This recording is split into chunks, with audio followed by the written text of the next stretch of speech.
The sound of bricks slamming into place echoed across the street like thunder. One after another, the wall rose taller, thicker, angrier. Karen stood on the other side, fists clenched, red in the face, screeching something about rules and community, unity. But I didn't stop. I just kept laying the bricks. She screamed louder. "You can't do this! This is community space! You can't block it off!"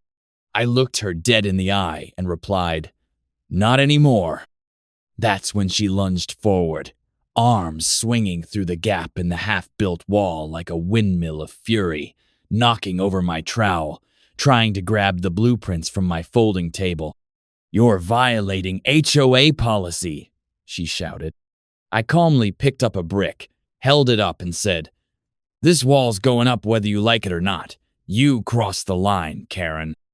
But what she did next, that changed everything, and I wasn't ready for it.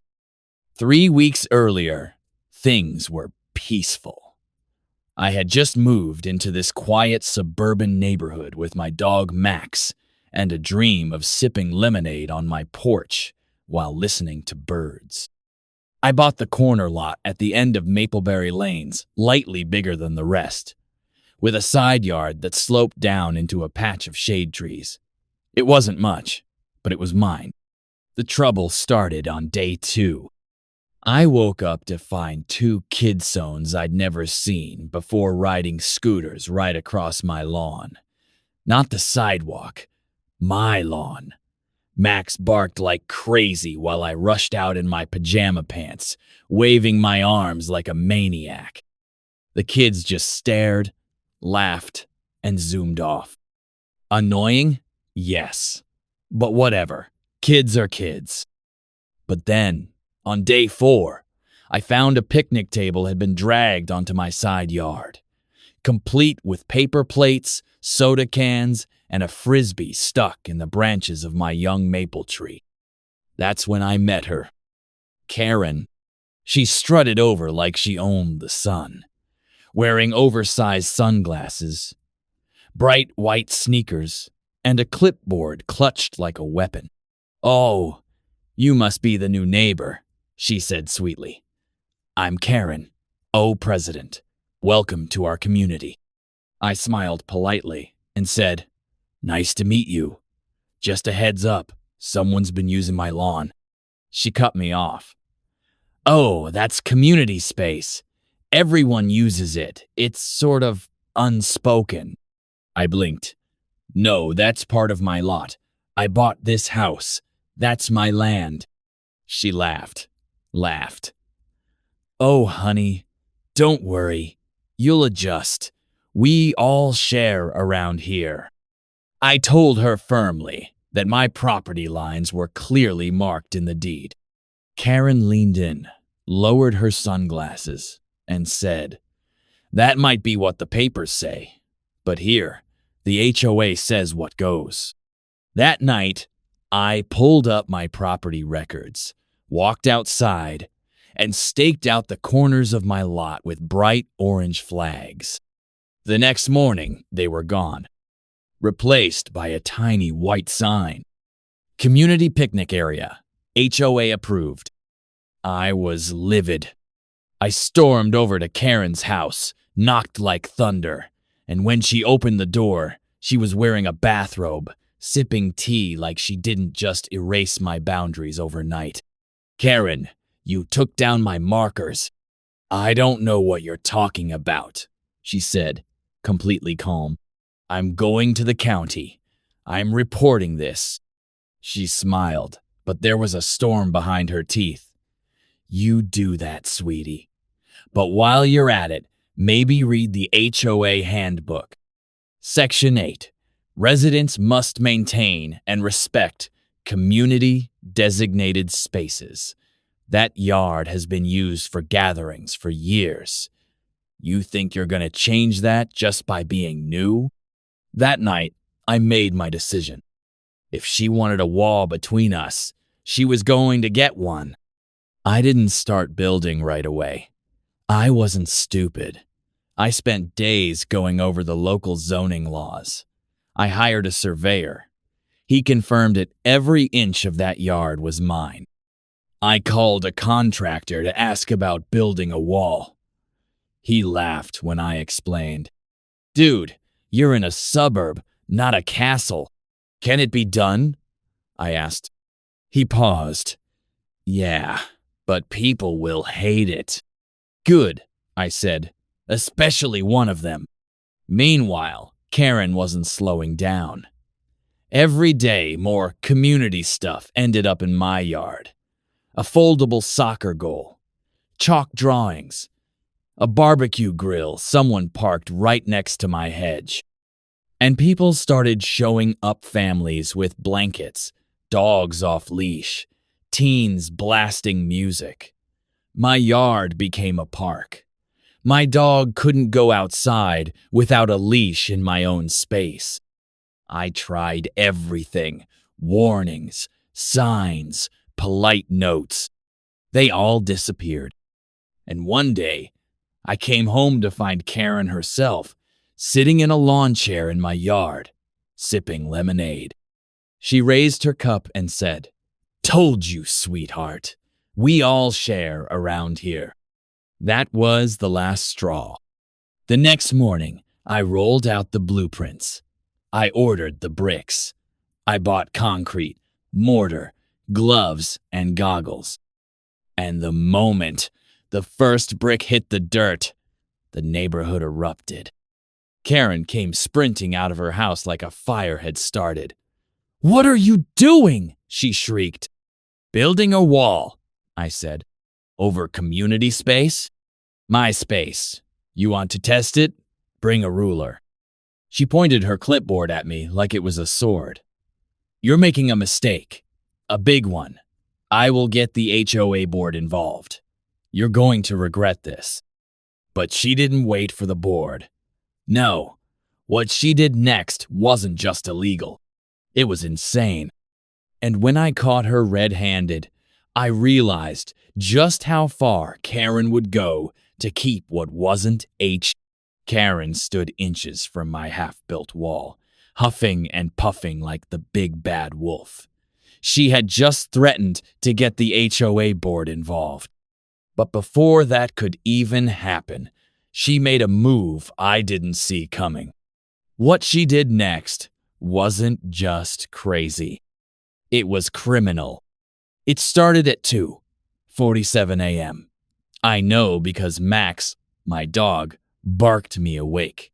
His tail was stiff, ears up. Only did that when something was seriously wrong. I rubbed the sleep from my eyes, slipped on my slippers, and peeked out the window. That's when I saw her. Karen, wearing all black, hoodie, gloves, and what looked like a flashlight strapped to her head. She was in my yard, noon the wall. She had a hammer in one hand and was swinging it, chunk by chunk, smashing the first layer of bricks I had laid that morning. I gasped so hard I choked. Max growled, low and deep. I grabbed my phone and hit record. I knew no one would believe me without proof. I tiptoed to the back door, gently opened it, and crept across the yard like a ninja in plaid pajamas. I hid behind my trash bin and kept recording. Every clang of the hammer echoed in the still night. Then she said it out loud like some kind of villain in a cartoon. "Stupid wall. Stupid new guy. Thinks he can block my space? We'll see about that." She swung again. That's when I shouted, "Smile for the camera, Karen." She froze, turned, dropped the hammer. Her eyes widened like I just caught her digging up buried treasure. You can't record me. That's illegal," she shrieked. "Oh, but destroying private property isn't?" I said, holding up my phone like it was a badge. She charged at me, wild-eyed, trying to grab the phone. Max barked and lunged, not biting but blocking her. He stood his ground, hackles raised. Karen slipped and fell into the grass, her hoodie falling back to reveal a pink sleeping mask perched on her forehead like a crown of shame. I backed up, still recording. "I have everything," I said calmly. "Everything I need to press charges." "You wouldn't dare," she screeched from the ground. "The HOA." "The HOA doesn't own me, Karen. You just committed vandalism, on camera, in the middle of the night, wearing burglar clothes." She scrambled to her feet and ran back to her house like a cartoon character, slipping on banana peels. Aftermath and escalation. The next morning, I filed a police report. An officer came out, watched the video twice, and said, "Well, that's a first." He made a note, gave me a case number, and told me they'd have a word with her. But that wasn't enough for me. I sent a copy of the video to the HOA board, all of them. I posted it in the neighborhood group chat, just the link, no caption. I let the footage speak for itself. The reactions came fast. "OMG, is that Karen? Wait, she's the one who runs the HOA? That's illegal, right?" Karen went silent. For 2 days, not a peep from her. No clipboard patrols, no passive-aggressive flyers. Her porch light stayed off. Her shutters were closed. For a moment, I thought maybe, just maybe, it was over. But Karen, she doesn't go down that easy. Day 3. I walked outside with Max and noticed something odd. My mailbox was stuffed. So were all the neighbors' mailboxes. I pulled out the papers and froze. Petition for removal of illegal structure. At the top was a photo of my wall. Underneath were bold red letters. "This wall violates the peaceful harmony of our shared community space. Please sign to support its removal." And at the bottom, a line that read, "Sponsored by HOA President Karen D. Winston." I laughed, out loud. Max tilted his head. Then I flipped the page. Dozens of signatures. Some neighbors I'd never even met had signed it. A few names I recognized from lawn parties on my yard. And even worse, someone had written next to their name, "The new guy's rude. Doesn't know how to share." Oh, it was on.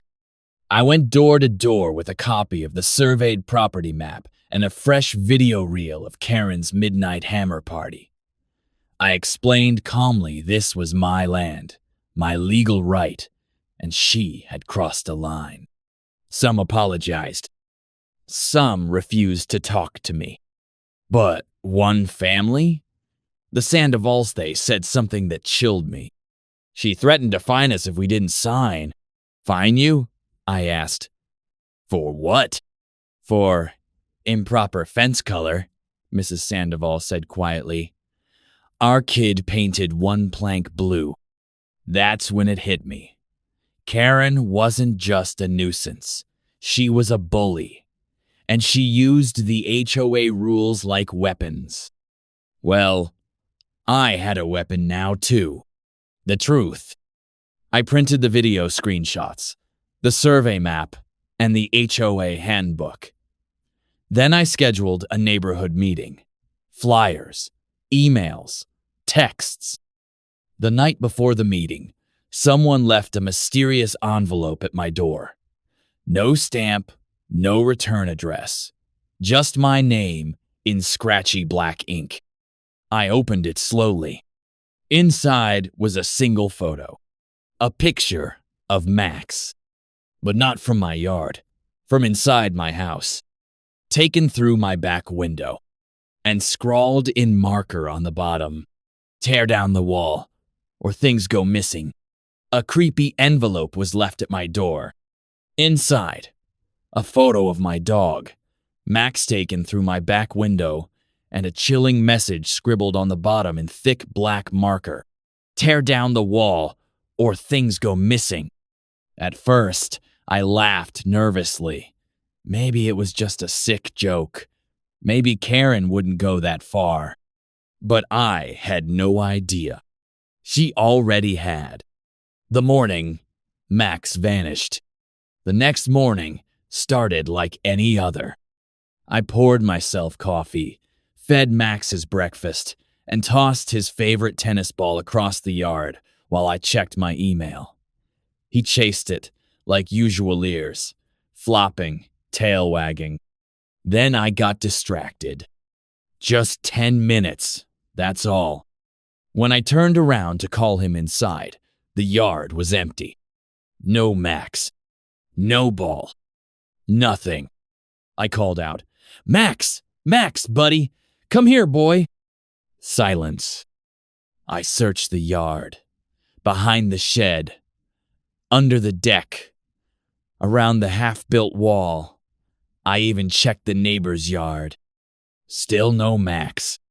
Panic set in fast. I ran back inside and checked the windows, thinking maybe he'd scratch to come in. Nothing.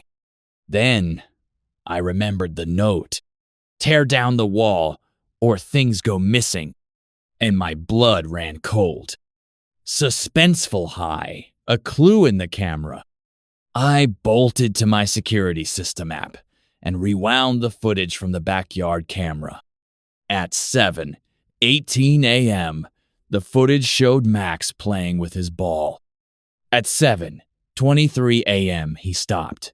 He looked toward the side of the house, tail stiff, ears up. Then he walked out of frame. At 7:24 a.m., nothing. At 7:25 a.m., a shadow passed across the camera person. Sized blur, just barely in view. Then static. The screen went gray. Footage corrupted. I checked the front camera. Nothing. The garage camera. Static. Only the doorbell camera worked, and it showed something terrifying. Karen, standing across the street at exactly 7:30 a.m., holding a leash in her hand. An empty leash. She stared at my house for 5 straight minutes. Then she smiled, turned, and walked away. Low, hope, desperation. I called animal control. Nothing. I called the local shelter. No sign of Max. I walked the entire neighborhood 3 times. No paw prints, no bark, no collar. I put up posters, offered a reward, knocked on doors. Most neighbors acted shocked, sympathetic. But one woman, Mrs. Carlisle, 3 doors down, refused to even open her screen door. "I'm not getting involved," she whispered. "She's dangerous." "You mean Karen?" She shut the door. Hard. Twist. The wall gets sabotaged again. Later that night, I went to work on the wall, trying to keep my mind busy. I added another row of bricks, tightening them with mortar, smoothing it all out, just like the YouTube tutorials said. Then I heard it. A soft snap, followed by another. I turned around slowly and saw 3 of my bricks had been pulled off the end of the wall and tossed into the bushes. Fresh mud smeared the edges. This had just happened. I spun around. Nothing but dark yards and shut windows. Then I saw her. Standing behind her curtain, Karen's eyes glinted like a snake in the shadows. Watching. Always watching. Suspenseful high. A deal with the devil. I couldn't take it anymore. Max was missing. My wall was being torn down in secret, and the neighborhood was too scared to speak up. So I did the one thing I promised myself I wouldn't do. I knocked on Karen's door. It swung open slowly. There she stood, wearing a pink silk robe and sipping from a mug that said, One HOA queen. Looking for something? She asked with a smirk. I want my dog, I said, fists clenched. Just tell me where he is. She sipped her tea. You mean the mutt who keeps barking at everyone? The one making noise violations? Cut the act, Karen. She sighed like I was a stubborn child. Look, sweetheart, you want him back? Then you know what to do. She stepped aside, revealing something behind her door. A leash. Max's leash, hanging from a hook in her entryway. My heart stopped. You took him, I whispered. No, she said sweetly. He came willingly, and he'll stay safe and warm if you do the right thing. She leaned in, tear down the wall, and then she shut the door in my face. Losing hope. I slumped onto my porch that night, feeling totally broken. The wall was only halfway done. Max was somewhere out there, trapped, scared, maybe hurt. The police hadn't done anything. The HOA board ignored my emails. Neighbors were too afraid to speak. It felt like Karen had won. She turned my own yard into a battlefield and stolen the only friend I had in this neighborhood. I stared at the unfinished wall, wondering if it was all worth it. Maybe I should just tear it down. Maybe peace wasn't possible with someone like her next door. Then I heard it. A bark. Faint, but real. I jumped to my feet. Max. Another bark. Thina whimper. Coming from Karen's backyard shed. I sprinted across the lawn, heart pounding, lungs burning. I didn't care about rules or boundaries or what the HOA would say. I reached her backyard fence, climbed over, and ran to the shed. I pressed my ear to the door. Definitely Max. I grabbed the handle. Locked. But that wasn't the worst part, because behind me, I heard the sound of a shotgun being cocked, and Karen's voice saying, You just made a huge mistake. HOA, Karen said my property was community space. So I built a wall. I had proof Max was in Karen's shed. I heard him whimpering from behind the locked door. I was ready to break it open.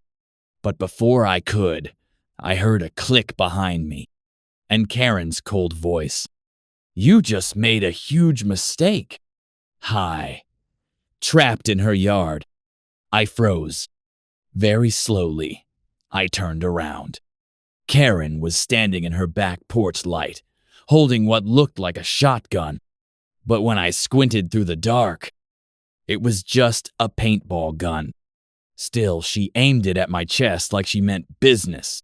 You're trespassing, she said, eyes wide with fake innocence. That's a serious violation. You kidnapped my dog, I yelled, pointing at the shed. Her lips curled. Oh, please. He was unattended. And this shed? Private HOA storage space. Not your concern. She raised the gun a little. Now, back over the fence, neighbor, before I call the sheriff. I hesitated. My heart told me to rush her, grab the shed door, and break it open. But my brain said, not yet.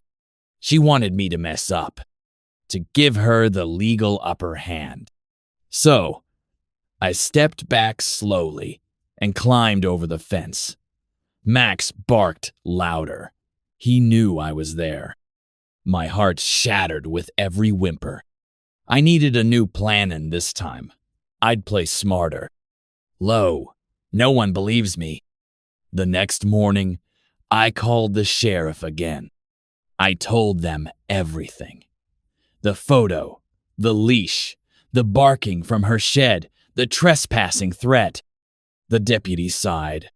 Sir, unless you have video proof she took your dog, or a witness, we can't enter her property. What about the barking from the shed? She says that shed belongs to the HOA, locked for seasonal equipment. But I'm sorry. Click. Next, I emailed the HOA board. I even CC'd everyone in the neighborhood with timestamps, camera screenshots, and pictures of Max's leash hanging in Karen's entryway. No one responded. Then, just as I was about to lose hope again, I got a reply. From Mr. Delgado, one of the older board members. Meet me at the clubhouse, tonight, 8 p.m. Don't tell anyone, especially not Karen. At 8 p.m. sharp, I walked into the dimly lit clubhouse behind the community pool. It smelled like old coffee and chlorine. Mr. Delgado was already there, sitting at a folding table with stacks of papers and a metal briefcase. I believe you, he said, motioning for me to sit. I stared at him. You do? He nodded. Karen's been pulling stunts like this for years. We just never had proof. Until now. He opened the briefcase and slid it toward me. Inside were files. Dozens. Photos. Complaints. Unsigned citations. Even torn up letters from other residents. She bullied my wife out of her garden club, he said quietly. Told her the flowers violated HOA color rules. He opened a folder. Look at this. It was an old property blueprint for my lot and Karen's. And highlighted in red was a line I hadn't seen before. That wall you're building, Delgado said, it's on your land, every inch of it. My eyes widened. If we can prove she's tampered with either stolen, your pet shoe could sue. I sat back in my chair, ideas exploding in my head. What do I do next? He smiled. You come to the next HOA meeting and let her hang herself. I returned home with a plan. Karen would never admit what she did in public. But people like her can't help themselves when they think they're winning. So I cleaned up the broken wall pieces, added 3 new security cameras and left the wall exactly where it was. I even put up a big red sign. Private property. Not community space. Trespassers will be recorded. Just seeing it made my blood boil with satisfaction. That night, I left Max's favorite toy at the edge of the lawn. A bright green, squeaky frog. And I waited. At 2:37 a.m., the frog disappeared. The next morning, I checked the footage. And there it was. Karen, dressed in black yoga pants and a hoodie, crawling under my motion sensor light, tiptoeing onto my lawn. She picked up the frog, sniffed it, then tossed it in the bushes like it was trash. Then she turned toward my new sign, and this part chilled me flipped it off. But that wasn't all. She looked directly into the camera, smiled, and said, "This is community space, sweetheart. Go ahead and cry about it." I had her. Full audio, full face, full confession. I sent it to Mr. Delgado. His reply, "Bring that video to the next HOA meeting. You're about to take her down." Suspenseful high. The meeting. The next Thursday night, the HOA clubhouse was packed. Folding chairs lined every wall. People stood in corners. Karen sat up front, wearing a cherry red blazer and her HOA pin like a badge of honor. She sipped from her 1-0 Queen mug, smirking like she already won. Delgado called the meeting to order. Karen stood. "Before we begin, I move to issue a fine against my neighbor. Section 4.2 violation for unauthorized construction." Gasps. Some murmurs of agreement. Karen pressed her advantage. He's built a wall that cuts off access to what's been used as community space for years. I have witnesses."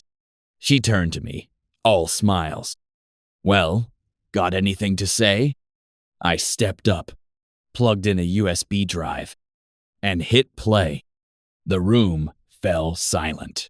Her voice echoed through the speakers. "This is community space, sweetheart. Go ahead and cry about it." Then her middle finger to the sign. Then her breaking the wall. Then clear as day, Max barking from inside her shed. By the time the video ended, no one moved. Even the guy chewing gum in the back stopped mid-chew. Delgado leaned into his mic. "Miss Karen, anything to say?" She stood up slowly, face red, lips trembling. Then she hissed, "This is all fake. Deepfakes. AI. You can't prove." "Then let's open your shed," I said. "Right now." Gasps again. Karen's face went white. Delgado nodded. "I second the motion." A dozen voices chimed in. Do it." "She's hiding something." Karen clutched her bag and bolted for the exit. But two residents' big guys from the cul-de-sac stood in her way. "Where do you think you're going?" one said. I walked toward the door, keys in hand, heart pounding. Because we were going to that shed, and whatever was behind it would finally expose everything. VT69HIH. Everyone was marching to her backyard shed, demanding answers. I had the key to the truth, and I was ready to open the door. What's in the shed? Flashlights cut through the night as half the neighborhood followed us down the street like a parade of justice. Karen walked ahead stiffly, arms crossed, muttering, "You'll all regret this." Her porch lights flicked on as we reached her yard. She paused in front of the shed, shaking. "Last chance," I said. "Open it, or I will." Delgado raised a camcorder. "For HOA record keeping," he said with a grin. Karen fumbled with her keys, but her hand wouldn't stop shaking. Finally, she gave up and stepped aside. I reached for the latch, took a deep breath, and opened the door. The stench hit first like mildew, and something spoiled. Then I saw him, Max, covered in dirt and old leaves, tied with a rope leash to a rusted shovel. His tail wagged weakly. "Max!" I rushed forward, dropping to my knees. His tongue licked my face like he'd been saving it up for days. But then I froze, because next to Max were 5 other collars. Old, dirty, some chewed through, different colors, different tags, and a dusty box labeled "Lost Dog Signs, Remove ASAP." Twist. This wasn't her first time. I turned around slowly, holding one of the collars. "Karen," I said, "what is this?" She backed away, face pale, lips trembling. Delgado snapped a photo. Another neighbor picked up a worn flyer from the box. "This is my dog," she whispered. "Milo, he went missing 2 years ago." The yard went silent. Karen suddenly shouted, "You're all being ridiculous. Those collars were found. I tried to return them, but no one answered." She looked around, wild-eyed. "You don't have proof. This isn't—" A voice from the back cut her off. "Ma'am, step away from the crowd." A police cruiser had pulled up silent but deadly, and stepping out was Deputy Riley, the one who'd taken my earlier calls. He held up a phone. "We received a flood of tips tonight, including video footage, trespassing logs, and now evidence of stolen pets." He turned to Karen. You're under investigation for theft, animal endangerment, and possible obstruction of HOA property. Karen screamed.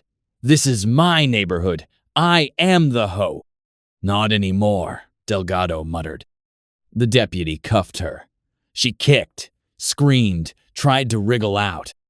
People filmed from every angle. Karen's mugshot moment. Captured by her own community.